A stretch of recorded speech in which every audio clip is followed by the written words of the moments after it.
Hey, what is up YouTube? It's Adam back here, and today I finally have another video. This time it is my custom Captain Cardinal from the Phasma novel, and if you have not read that book, I would definitely recommend it. There are no spoilers in this. I'll keep it spoiler free if you are tempted on reading the book. But anyways, I mean, you should have read it by now. It's been out for a while. But anyways, the Captain Cardinal is basically Phasma's counterpart. I have my sculpted Phasma. She's not the best right here. Not the best figure. This is my first ever sculpted figure, so not the best. But this is my actually fourth figure, and you can see the drastic improvement. But yeah, I'm not going to really go through his entire backstory. I more just want to focus on the actual figure himself. And so, yeah, I'm just going to start with the helmet, which is painted in multiple coats of red.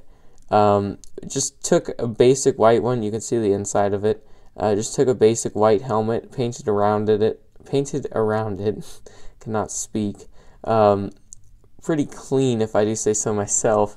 And then we have the head, which is not accurate, and I probably should have made a more accurate head. Maybe in the future I will go back and do that. But yeah, so I painted the neck on the actual head. You can see this part, so I painted the connector piece that kind of connects the two black to give it that more accurate feeling. And then he has a cape that stretches all the way back. It's pretty nice. It suits the figure well.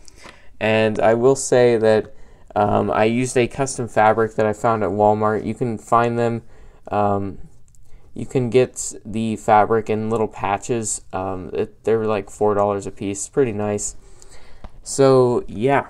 And then on each arm is fully movable, like pretty well. You can move it. And each arm has three pieces, yeah, three, can't count, 3 pieces of sculpted clay on each side, 3 separate pieces. We got the bottom part. This basically resembles my metal work that I used to do, and I still want to kind of do it, but I don't do it as often. But it has the bottom piece and then the middle piece, and then the shoulder pad, which actually stretches down onto the middle piece. It's all painted red. I forgot to mention, but I used an apple barrel bright red color. It suits this figure very well, and yeah, it overall really matches the character's color. If you use a normal red, it's kind of a little bit, I wouldn't say, it just doesn't give off that same vibe that's really nice for the character. And yeah, so then if we take off his gun here, he has fully painted hands pretty much. Just got the little piece on the side and then the front. Looks very nice on the figure. And if we take off the helmets again, which this side basically the same, the only difference is there are 2 little dots right here just for some extra detail, and the hands the same. But anyway, so if we take off the helmets, you can see that the torso is sculpted with Procreate. I basically used an entire little sheet. I flattened out an entire surface and just covered the entire torso, and then I cut off these little parts up here to give it the more accurate feeling. Then I painted these parts black, and then I painted the middle red, and then gave it a black outline on the bottom, which really suits it. And I painted 5 little dots, or 5 little lines right here to represent the little tally marks on their torso, which I believe Phasma does. Phasma has the same. I was gonna do 6, like they actually have 6, but it looked weird, and so I just painted over the last one because it kind of stretched too far, and I should have made them smaller, but I really like how proportional they are to the character like this, so it really didn't matter to me.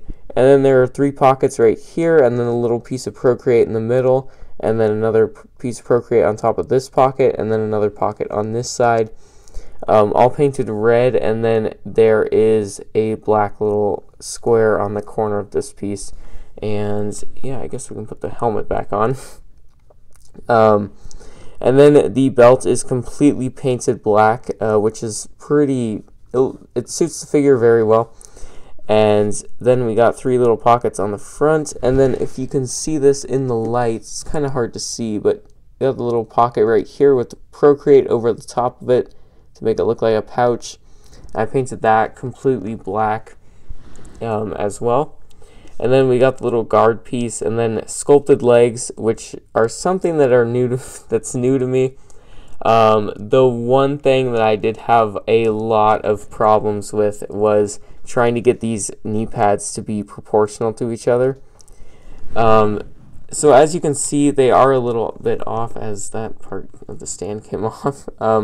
They are a little bit off, but overall they match a lot, and it may look like this one has like a sharp turn, but it's actually just a pocket, by the way. But yeah, they are the same in almost every way. There is a slight little difference, but it's nothing really noticeable. So yeah, and I believe that is it. Oh wait, there is one more thing.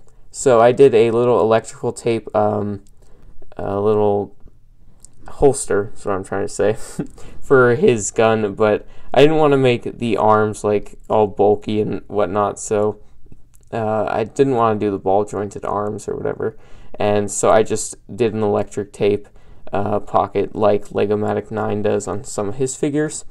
And as you can see, the Procreate wraps around on each side, painted fully red, and then if we take off the cape and we lift it up, you can see the back is pretty nice. There's a Procreate. I sculpted this with Procreate, so I'm trying to say. The little piece right here is actually not painted. That's the original color of the Procreate, just because it matched it. And yeah, then he's got the little 2 lines right here. The little grenade, I don't know what to call it. Then the back of the legs right there. So that is pretty nice. The one unfortunate thing is every time I have to take, I really need to get a magnet for it, but every time I take the cape off, it does this, and I really need to get a magnet for it because I have to keep using this little sticky stuff to reapply it to get it to stick to the back. Or I just need different fabric, I don't know, I'm not sure. But I'm probably just going to get some magnets and just attach one and paint it black just so it blends in, and then just put it down so it clicks together, which should suit the figure very nicely once I actually do that. Hopefully I get around to it. But finally, here is the last piece of the figure, which is the gun. I spent a good 25 minutes painting this.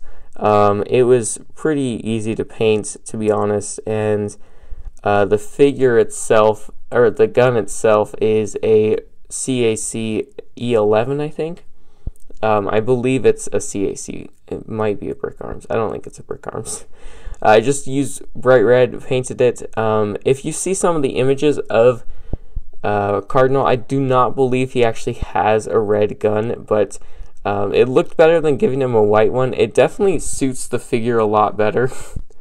But yeah, so that is pretty much it for this figure. I hope you guys liked him as much as I did. I'll show you a little bit of a comparison with basically the only 3 first order figs I've done. We have the first one, Phasma, the second one, Executioner, and the third one, Cardinal. So this is the order I did them in. Definitely, I'd say Cardinal's the best, then the Executioner, then Phasma. Phasma's pretty ugly, to be honest. I'm going to have to redo her and the Executioner, though. So I'll probably be selling this soon if anyone wants it. But yeah, so that is pretty much it. Please like, comment, and subscribe for more. And this is goodbye, and have a nice day.